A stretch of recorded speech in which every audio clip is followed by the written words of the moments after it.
Irreverent, entertaining, cool. You're listening to LA Talk Radio.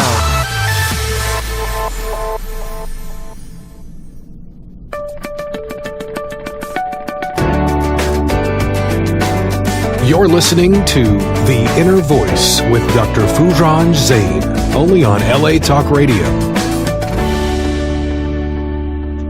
Hello, everyone. I'm Dr. Foojan Zeine, and welcome to the Innervoice Show. This show is about making a difference in your life so that you can create a free mind and a heart filled with love toward creating a fulfilling life for yourself and everyone around you. I'll bring you the latest research in the realm of human sciences, and we'll talk to experts in their field to bring you the jewel of their knowledge and wisdom. Let me tell you a little bit about my latest book, Life Reset, the awareness integration path to creating a life you want. We're going to actually talk a lot more about the awareness integration model, which has been brought to you in the book, Life Reset. And it's given to you with a lot of just simple exercises where you can do these exercises in your home and journal about it and really change your life and create something that you really want from your life. The latest research that we've done in the awareness integration has been researched and published with many groups, and latest one is with Cal State Long Beach students, which resulted in 68% decrease in depression. We've done also awareness integration model with different demographics in the therapy settings, and we found that it minimizes depression 75% and anxiety 63%. So you can get Life Reset, my book, at my website, foojan.com or amazon.com. If you also like to consult with me, obviously I'm a marriage and family therapist. I've been a psychotherapist for 27 years. I have my offices in Beverly Hills, Irvine, and Woodland Hills in California, and I also do consulting online. So go ahead and go to my website, foojan.com, FOOJAN.com, and get a lot of information and become part of the social media so I get to talk to you. We're going to be back with one of the latest research.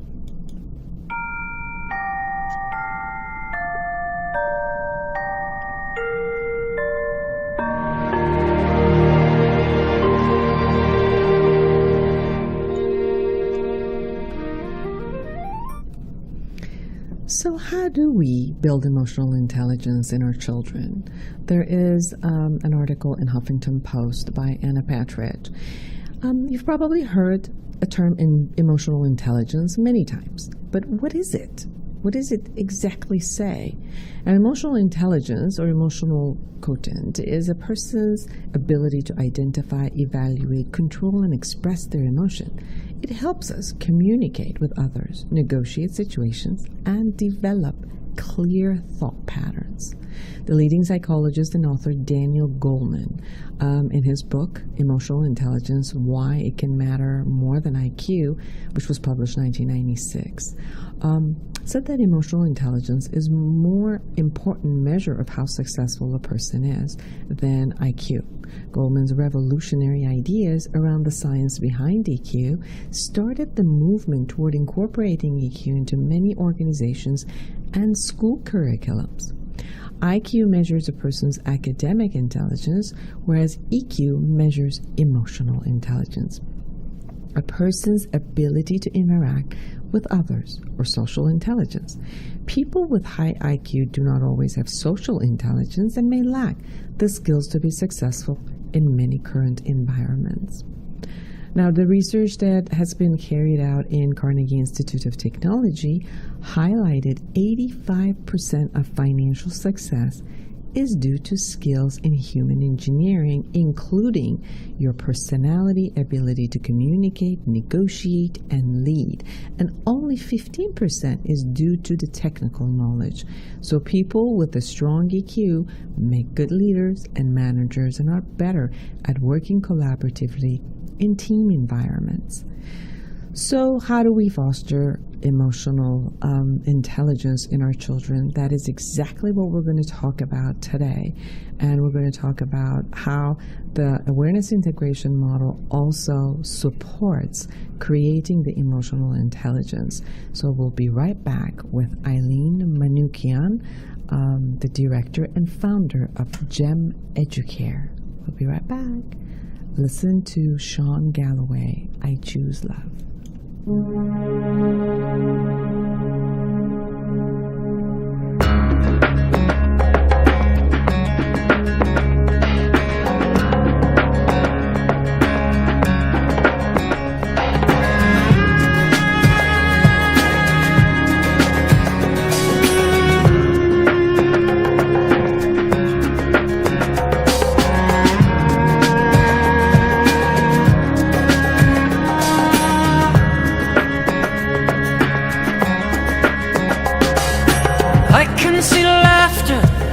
I can see tears. I see a choice, love or fear. What do you choose? I can see peace, or I can see war. I can see sunshine, or I can see a storm. What do you choose? Now I choose to love where freedom flies from my heart, where the light keeps shining. And I choose to feel the whole world crying for the strength that we can rise above. I choose love.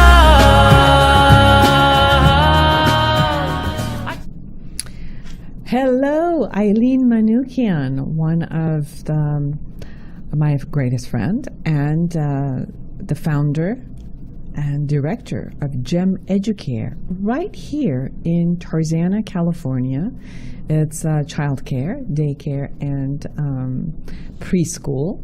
And why is that significant? I'll tell you why it's significant. First of all, I think it is very significant because it's Eileen's passion. It's a passion that you found very early in life, didn't really necessarily put yourself into it, and then you thought, this is really what I want to do. And then took on different perspective, such as the awareness integration model that you had been working on and really utilizing it in your own life, and then looking at all the different perspective of what was out there to bring it and put it into the educational system where the children can have a great first steps into building who they are, their self-esteem, their emotional intelligence, and their character, really their character. So welcome to the show. Thank you. Thank you for having me. So you started with a lot of immigrating from Iran to different countries, and then finally to United States, and gone into banking, and then said, I want to go around the world. This was your one of the biggest things in your bucket list, and you just said, I just want to do that. So let us know what happened. Yes. As you said, I came to United States. I started with one of the major banks, and then I moved up really fast. Then I moved to another bank, and then I realized this is not what I want in my life right now. Interestingly, it was one of the results of awareness integration model. So I was working on awareness integration model, and it really worked well on me. And one day, it was my 45th birthday. That just does it, doesn't it? Yes, no, sorry. It was 44th birthday, to be exact. I woke up in the morning and I was thinking, what have I done in my life so far, and what is one thing that I really want to do? And the one thing that I really wanted to do was travel around the world. So that day I decided I'm gonna go travel around the world for a year or more, wherever it takes me and however long it takes me. And I decided not to leave anything behind. So I sold my condo, I sold my car, I got out of the banking, and I just picked up and left without having a plan. I just knew the first country that I was going. That was With it. one suitcase? With one suitcase, yes. I couldn't carry more than one. Yes, and I had one vision. I would meet everybody in my life in any country that I knew. I had friends in different countries. We are by nature immigrants, so there are a lot of people that I already knew. I met a lot of great friends in the way that I made friends with right now. And another thing was I decided to do one specific thing that I could do in each country. So, for example, if I was in Italy, I would do truffle hunting. If I was in France, I would go to a cooking class. And one of the things that I always wanted to do was volunteering in a setting, either an orphanage or a setting that had to do with kids, because my passion from 4-year-old was to work with kids. So I went to South Africa and I volunteered in a child care center for 3 weeks. And I can tell you that was the best experience I could ever have in my life. I loved the kids. I was working with the young, a little bit older than the youngest ones, so they were between the ages between 1 and 2. And I loved it. I was the happiest, although it was heartbreaking to see what the kids were suffering from. It was one of the most disadvantaged areas in South Africa. But the experience was priceless. It was there when I decided this is my passion and I'm not gonna give it up anymore. Yeah, I remember talking to you, and you were very, very clear that it just the bell rang. Yes. Like you knew it. This is it. Yeah. And you were adamant. This is what I'm gonna do. I'm gonna come back, and this is my path. And I'm gonna put everything that I have into that path. But you also learned a lot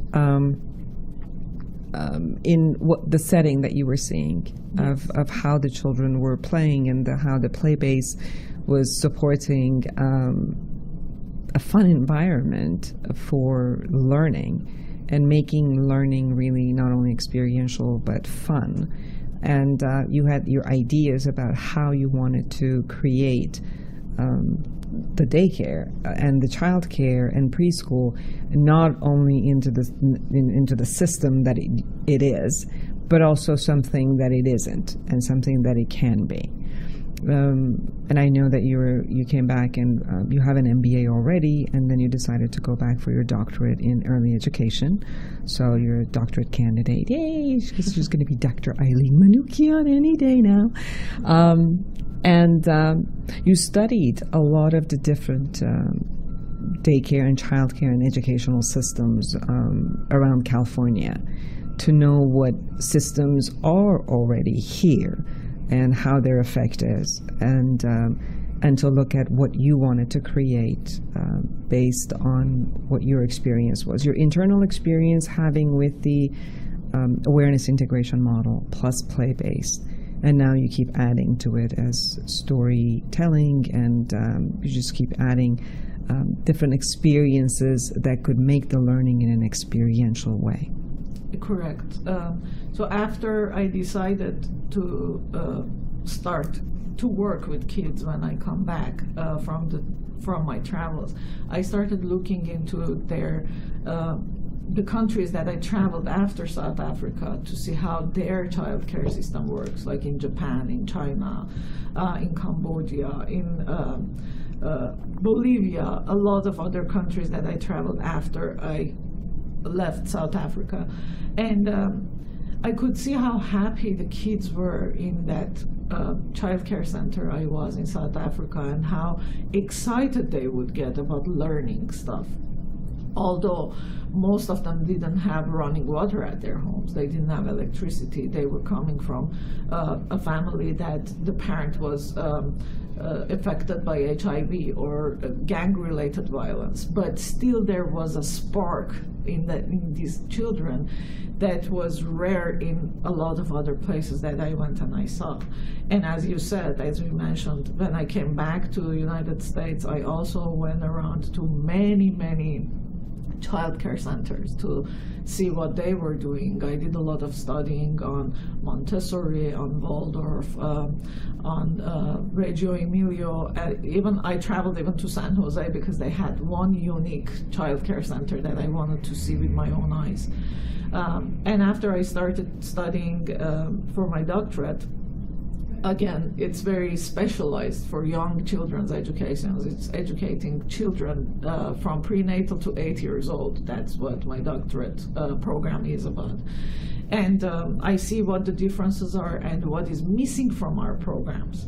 One big gap that is in all of our programs is that we don't have any child education programs that are written based on emotional intelligence, or better yet, awareness integration model. We just rely on the emotional intelligence information of the teachers to teach children emotional intelligence, and not every teacher has the same idea, or they don't have the same ability to transfer it to children. And emotional intelligence is one thing that can be taught. It can be taught, and if we add their behaviors, if we add the way they deal with their feelings, the way awareness integration model is doing, then we are really creating children that are whole, that enjoy life, that love what they're doing, that they are caring, empathetic, they have a lot of self-confidence. That is what my goal is, and that's what we're doing. Most of the people who I've watched that work with kids, when they are assuming that they're working to provide emotional intelligence, they limit their teaching into identifying the emotion and then having compassion about the emotion. And at times then telling the child how to maybe express the emotion. So, for example, if a child is sad, they'll tell, okay, what kind of emotion are you sad? Then you can express I'm sad or I'm angry. So it's only limited to the area of identifying and maybe expressing it. And if the emotion is anger, then they will also regulate the type of expression that it has. So, okay, if I'm angry and I'm gonna, beat you as a child and come and hit you, then I will say, well, you're angry, and instead of hitting, let me say such and such and such. And, the concept of an emotional intelligence, to me, coming from, creating the awareness integration model, is very different. It's knowing that what are the thought process also that is creating the feelings, and is the thought process, is the perception, is it reality? Can the child also do reality check? Are they kind of allowing the thought to be so off base that, obviously children are very creative. They can also be very creative with their thought. And they will also look at adults to look at how do they feel or attach different types of emotions to different types of words and actions, and they mimic it, and they'll have the adult's experience of it. So it's distinguishing for the child what experience do they really have versus the one they just picked up from their teacher, from their mother, from their father, and how do they express it, and how do they release it out of their system, but also how does that type of an expression of emotion and thought and action impacts their relationship, and so therefore their life, impacting it where they are in a social setting with other children, or even impacting it when they are with their parents. So they become, even from very early on, responsible and accountable in the way that they can maneuver and manage their own thoughts and emotion and behavior, because they're consistently learning the distinctions between them and how to manage it. That's very true, yes. So working with children on awareness integration model and trying to bring it to a level that it's proactive and not reactive, a lot of things are very, very noticeable. Children in my care, they are not jealous of each other, which is very unusual when there are 2 or 3 kids that are in one setting and there is only 1 or 2 or 3 adults that care for them. There is a jealousy normally towards that adult or towards each other. Especially since some of the children you already have, they're single children, they're only child. So you could see where they go to their home and they have all the attention, and then they come to the childcare setting and they have multiple friends who are there, and they have to deal with the teacher's attention and the other kids. Exactly. And they are very loving towards each other. They don't hurt each other because when they experience hurt, when they are angry, when they are frustrated, what we do is we try to talk to them. For example, if one of them is angry because another one took their toy away, then we talk to both of them. We sat them down, we asked them what happened. One person took the toy. Okay, so now what feeling do you have? What is the feeling that the other person has? How can we release that feeling? If they beat each other, which almost never happens now, if it's the first time they are in the daycare, it's a week they came in, and they try to beat each other, then I have beanbags, large beanbags that look like animals. What we do is we tell them it's okay to feel angry or frustrated because you don't have your toy. I understand what you're going through, but if you beat your friend, he's gonna be sad too. And because you don't want to be sad, you don't want your friend to be sad either. So what we can do is, instead of beating your friend, you can come and try to punch the animals, the beanbags. You can throw yourself on the beanbags, and that helps a lot. The next time that I see, or one of my assistants see, that child is getting anxious, is getting angry, we ask them, what do we do when we're angry, or what do we do when we're anxious? They go and they punch the beanbag without even us mentioning it. And this has been done on children that are pre-verbal. They don't even know the language yet. We assume that children don't understand what we tell them until a certain age. But to me, it's proven that they do understand very well. If we talk to them with respect, they will have the same respect back towards the adults. The one thing we do wrong is we think that the children are a small version of adults. They are not. They are very moldable. We can shape their brains. We can talk to them. We can teach them how to interact with others, what the relationships are, how the relationships work. And these are all done through different activities that is appropriate for children. Through storytelling, as you mentioned before, through outdoor play, every opportunity that we get. But my place, as you said, is play-based learning. So they learn everything through play. One of the interesting things that I've seen with a lot of parents is that everybody knows that we as adults, when the children are pre-verbal, they don't know how to talk, and they don't know, they're just pure emotions, and extreme emotions come up, is that the parents know that their job is to teaching and disciplining and creating that type of a discipline for the child. And they may take all the opportunities to teach. But I've also noticed that because of the same thing you said, which they think that the child is not verbal, so what's the point of talking? They bring their conversation into a very minimal yes, no, and directives of just telling the child to do things in a very simple sentences.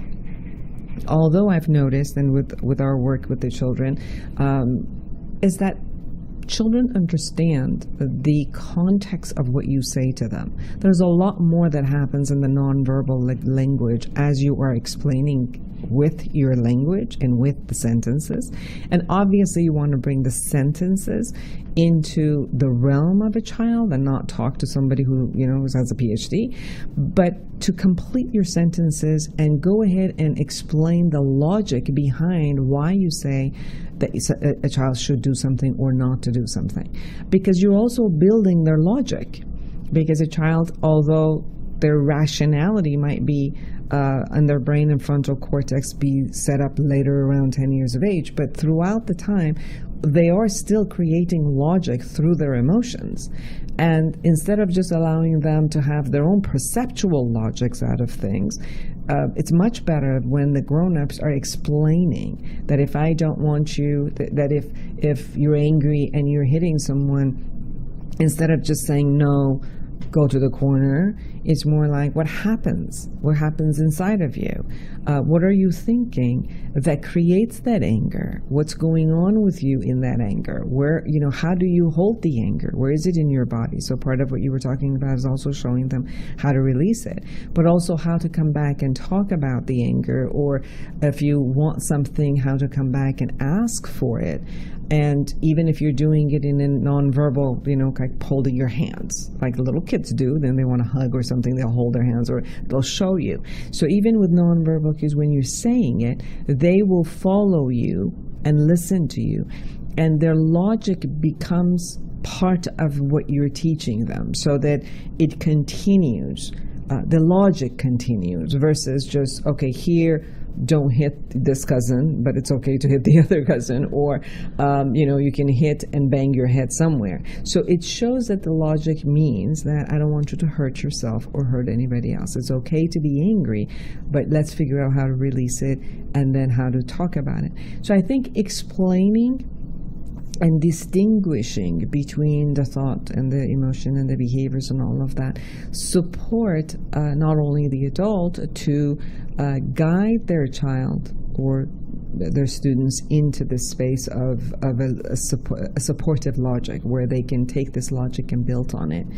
And it creates that type of an emotional intelligence which is based in a bigger picture of the thought and the behavior and the impact, where the child really knows, what am I going to do? We learn how to be manipulative since age 2, so we're trying to maneuver things. But then those are the times that we can also learn how to maneuver things and maneuver relationships in a way that works for us in a healthier way. Absolutely. You mentioned something that is very interesting. We don't talk about emotions, we don't talk about our actions with children because we assume they don't understand. But when we want to teach them the colors, we start talking descriptively. Look at the green leaves, so they will learn that color is green. Look at the red roses, or look at the yellow cat. But we never do that with children about their emotions. One thing I noticed a lot is when they are reading storybooks, there are expressions of emotions on the face of the story characters. And we almost never ask them. If they are reading the book of Thomas, we ask them, what color is Thomas? If the child is a little bit older and can read, we ask them, what number is on Thomas? We never ask how Thomas feels. What do you think? Why do you think Thomas did this? How was Thomas feeling? What is the action that Thomas is taking now that he's happy? So the child actually assumes things about their feelings. They just assume how I have to act or react, or they look at the adults around them. And we don't behave the best behavior all the time around our children. Teachers can do that most of the time because it's a limited time, but other than teachers, the parents cannot. Parents cannot do that. So the most important thing is when you're talking to your children, talk about emotions too. Don't only talk about emotions are as important as colors, or as numbers, or as letters, or maybe they are more important. So talking descriptively, talking about how you feel, even if when you're feeling angry, you have to explain that you're angry, why you're angry, so the child will develop the logic to understand what anger is. And it's okay to be angry. It's just not okay to behave badly when you're angry. You can manage your behavior after being angry. Whereas in some cultures, we tell children, it's a shame to be angry. It's not a shame to be angry. It's a shame to be upset. No, it's not. It's a feeling. They can't control it. So then we tell them they are a bad person if they are angry. Or even if we're not saying it directly, we're doing it non-directly by saying if somebody's angry, to turn around and say, why are you angry? There's no reason to be angry. So go take a time out. So time out has become a source of punishment, which was never intended to be. And I've noticed that at your school, timeouts means that we're going to go away from anything that is creating those emotions for you. We'll sit down together. We'll think about it. We'll talk about it. We'll kind of look at what just happened. So it's the time out. It really is taking a time in, not only out of the whatever it is that is igniting you, and it's a time to go in and look at what just happened. And then you as a teacher, as the director, and all of the assistants sit down, and I hope that the parents who are listening also sit down in the timeout and explore it. And sometimes if it's just too much tantrum, then it's more stating that I know that you're angry. It's okay that you're angry. Maybe you need a safe space just to release your anger. Like you said also, you can punch a pillow or beanbag or something that is safe and you don't hurt yourself. And after we release this, then we sit down and talk about it. And I think the key factor is also when the parents do that themselves. So instead of yelling and screaming, to say, I'm really angry right now, I'm agitated, this is what's happening for me, and I just need to take my own time out. Let me, give me 5 minutes. Let me be with myself, and then I'll come back and talk to you. So that also shows the child in how to regulate their emotions that are not working, so that they see it. They actually not only hear it, they see it from the adult, so they can duplicate it and experience it internally. Absolutely. One thing that children listen, they listen for the first 2 years of their life. And then after 2 years, they can figure out the structure of a language. If they can figure out the structure of one language or more than one language in 2 years, they will definitely understand what you're telling them. They will figure out how to interact with you. It's very interesting that most of the parents that are new and they're coming to bring their children, or some other people who are coming in to see how the place is, they always mention that these children are very well behaved. There is no punishment. Punishment is a no-no in our facility. As you said, timeout is only let's go and sit and talk about everything and see what happened. So we will find a way to resolve it. Another thing we do, which is a result of kind of awareness integration model, is that there is a democratic system. Although the kids are very young, and although some people might think that they don't know what they want, but they do know what they want. Very clear. The children are so clear in what they want. We actually ruin it for them by confusing them. Exactly. So if they do something, I ask them, what was the reason you did this? And they, for example, say, because I want to go outside. I wore my shoes inside when I'm not supposed to because I want to go outside. Yeah, they do actually have their own logic. Yes, exactly. And then I ask them, okay, why would you want to be outside? Because I want to play. And then we get a vote. I ask everyone, do you want to go outside and play instead of doing your arts and crafts? If everyone says yes, we'll leave. We go outside, we play for half an hour, then we come back and we do the art project we were doing. Children need to be heard. If they are not heard, they won't listen to you. And respected. Yes, and they need to be respected. a couple of weeks ago, one of the children did something that was dangerous, and I kept telling him, please don't stand on the chair because it's dangerous. And he wouldn't listen to me. That was one of his days that he wanted to make fun. He didn't understand what was danger. So I told him, let's go and sit and talk and see what happened. And when we were talking, it was the first time I was using the word respect. So I told him, I said, you didn't respect my word. I was telling you not to stand on the chair because it was dangerous. Because when you are touching the tank that the fish is in it, it might fall on your head and it will hurt you. And he was very seriously listening to me. And I said, and other than that, I never tell you not to do something if there is no reason behind it. So I would like you to respect my word. You didn't respect my word. I always respect yours. When you ask me for fruits, I give it to you. When you ask me to go out and play, we go out and play. Respect means I listen to what you want and I do it. So I expect the same respect back. He looked at me. He's not even 3 years old yet. He's two and a half. He looked at me and he thought about it a long time. And I said, okay, you can go and play. He wouldn't go and play. He was sitting on the chair, not leaving the room. So and then after a little bit, he came, he said, I'm sorry, I respect you. And from that moment on, every time I said, we have to be respectful of each other, he understands respect, which is pretty big word for a 2.5-year-old. It also shows the trust that gets created within that respect. Because what you're sitting there saying that I want the best for you, and when I hear you and I hear what your needs are, I give it to you, and I want you to trust me that I am also going to have something or direct you to someplace because of my role and who I am, that it's better for you. But without necessarily saying, like, half of the time parents are changing, just do as I say because I said so, or you should know that it's all best for you, so do as I say.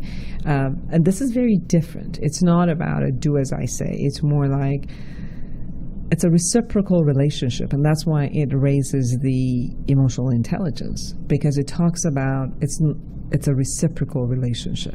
It's not do as I say. It's I hear you and I do as you say when the environment is right for it and we're going forward, and then I ask you to listen and respect what I say when the environment is not suited and it might hurt you. And that's where the trust and respect keeps getting created, not only between the adult and the child, but also among children. Exactly. One other important thing that parents should realize is that with the speed of technology in the era we live, children have to have self-confidence. They have to have their own self-esteem. It's not going to be easy to control everything around them when they get a little bit older. And one thing that awareness integration model does is gives them that self-esteem, self-respect, and respect for others that later on in life they wouldn't want to bully anybody. They wouldn't be also a victim of bullying because they know who they are. They are happy with who they are. They know how to show their emotions. They know how to deal with their emotions. They know how to behave around others. It also affects their focus a lot in very young children. And the studies show that it affects also their performance, academic performance. Children really do not need to start reading until they are 7 years old. Number one country in the world is Norway, which does not start reading until they are 7 years old. And even at the age of 7, it's all play-based. But they have the best education system in the world. Unfortunately, we force our children to start reading at the age of 3 because when they go to kindergarten, they have to be ready. So what we did is to be compatible with our education system, I teach them how to read only through playing. So with puzzles, with different types of jigsaw puzzles, they have wooden puzzles. We create words, then we see who can read it. We put a picture of like an apple, and then I ask them to put the letter that goes, the first letter of apple, go find it from your toys. That's the way we teach them. They learn mathematics by playing. Let's say, here you go, we have 2 apples today, and I am taking half of it away. How many apples do you have now? And they count. I know they are very young, but that's a game for them. They don't feel that they are pressured. Even if they can't answer, that's fine. It's an apple. Here you go. And they learn the next day. But it also is no longer just a memorization of one topic, that it gets memorized only in one perspective. Exactly. It becomes part of them in the real life. So math is part of them in real life. Words and the way they express themselves and associate all of these letters and sentences and all of that is part of life versus, okay, I'm just going to go to the class, read this, and then memorize it in a particular way versus and not bridge it to every other aspect of my life that I can. Exactly, yes. And then we are mixed-aged group, which teaches them a lot about how to be attentive of others and how to look up to others, to learn from each other. It's very interesting that the younger ones are looking up to the older ones, and the older ones become teachers. We have one kid that acts like an assistant. He does everything. And I ask him sometimes, because I see how confident he feels if I ask him to do something. I say, go take X from take the hand and bring them here. Or we need to do the cleanup, but he doesn't know how to do the cleanup. Can you teach him how to do the cleanup? And he goes and he says, here, look, we do it this way. And he teaches the younger ones. And the younger ones love the attention they get from the older ones. They flourish. Their eyes are sparkling because there are so many other kids that give them an attention. So it's more like a family home setting, but they learn a lot during the day. Yeah, it's. I've watched even the infants not wanting to go home at 5 o'clock with their parents, Yes. because they just have a lot of fun, a lot of amazing stimuli that are going around. They're learning and they're enjoying their time with you, with the staff, and with all of the children. I think it's important for our listeners to capture how much we affect our younger generation, and that we do so much to have children and we want the best for them, but many times we're not aware of what we do or even the lack of what we do that might affect them. And having this type of information of how and what techniques and what type of parenting, and not parenting only as a skill, but parenting as a way of being. And I think that's where the distinct difference is also with what we talk about, the awareness integration model and the play-based is not just the didactic of, okay, you do this and you do that, and the directive concept, but being a particular person, which you walk your own talk.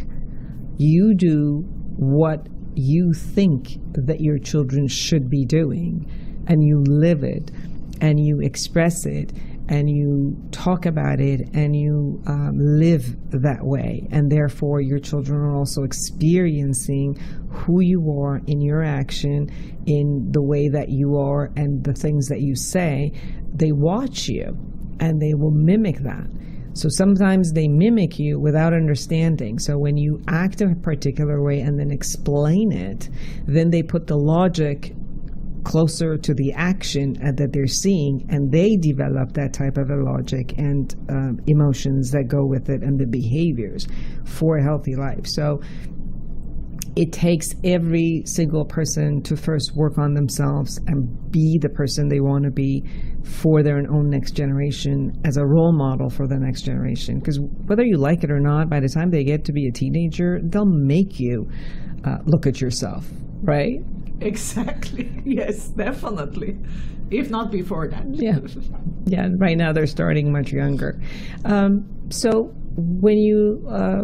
when you look at the distinct difference, and not wanting to name any particular methodology in comparison, but I know that because not only you're studying, so obviously you're gaining a lot of information about different models that are out there, but also you went and witnessed and observed many of the different types of the childcare and educational models. What do you think the difference is in the GEM Educare, which is combining, for the first time, is combining the awareness integration model and the play-based model together? The most important difference I see is children are in an environment that is set for them to be the most comfortable and to be able to express their feelings in a safe environment. They also learn everything by experiencing and experimenting them. The other difference is most other places that I saw, almost I can say all of them, although they have some attention to their emotional needs, but everything else comes before that. It's their physical development, it's their cognitive development, it's their fine motor skills. Emotional ones comes at the end of the pyramid, if you want to say. Here, it's the opposite. Their emotional and personal growth is the most important one, and then we build everything on it, which results in a lot of happy children who are content. As you said, our biggest problem is they don't want to go home. They cry. Most of the time I have to carry them to their car, so they won't cry to go home, but they feel comfortable, they feel valued, they feel I am wanted, which is one of the most important things that a child should learn, that they are wanted, they are unique, they are an individual that is important. And then they express their feelings, their emotions, their skills, their talents come out much better than in any other model I have seen. And I think what's also great about your GEM Educare facility and the way that you're approaching it is also that you are so close to the parents, teaching them, letting them know, sending pictures for them, sending videos for them, having them be a part of not only their child experience, because what does any parent want when they have to be at work or they have to be out there doing whatever they need to be doing, knowing that their children is in a safe place and that they're learning and experiencing and moving along. But many of them don't really know how to continue that approach at home. And then the child will get to different types of approaches. So I think that it's so important that you also create parenting groups and times that you let the parents know about your approach and how they can continue this approach at home. So not only that the child has a consistent base of experience, but also supporting the parents in knowing what has been effective for their children to create a great space for them, a safe space for them where they can learn all the time. Yes, and one thing that it helps, the way that we approach is it makes everything effortless. So if the children are in diapers and we have to potty train them, it really is so effortless. If we want to take the bottle away, it just takes one lunchtime to take the bottle away. They don't have the same tantrums that children have normally. We don't see much tantrums from these kids. And most of the places don't even handle infants as much. And I've noticed that GEM Educare, it feels very comfortable with having infants. You've had infants, since they were like 3 months old. And and even earlier that they came in and they're growing together with the other children who are older, and they keep learning and getting much more attention and stimulus from around, because obviously, again, most of the research has shown that their neurons are getting connected in their brain, and the more stimulus that they have, the faster these neurons are getting connected to each other, and the more that they have the ability to learn. So it is so beautiful to have them in there. And I know many mothers who are at home and they're trying to do this at home, but also if they can come and learn this approach, even if they don't want their children to be away from them as an infant, they can still learn this approach from GEM Educare in how to have this at home until the day that they want their children to actually come in and be a part of the daycare and the childcare system. Yes, definitely. So how can people find you? They can go to our website. It's www.gemeducare.com. We have a Facebook page, Instagram. If they even look for daycares in Tarzana, GEM Educare comes up in the first page. And your phone number? It's 818-858-5955. Thank you so much for coming. I love it that you're in the studio and being able to explain what you're going through. And I know that we're doing a lot of research-based, and we're monitoring.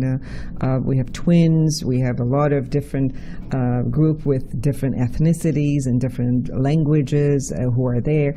And, I would love to have you keep coming back and giving us reports and new learnings and things that you have learned, so that our listeners can also learn from you and as you go along. So thank you for coming. Thank you. And for all of you, thank you for listening with your heart, and create a wonderful day and a week and a life for yourself and everyone around you. So until next week, bye-bye.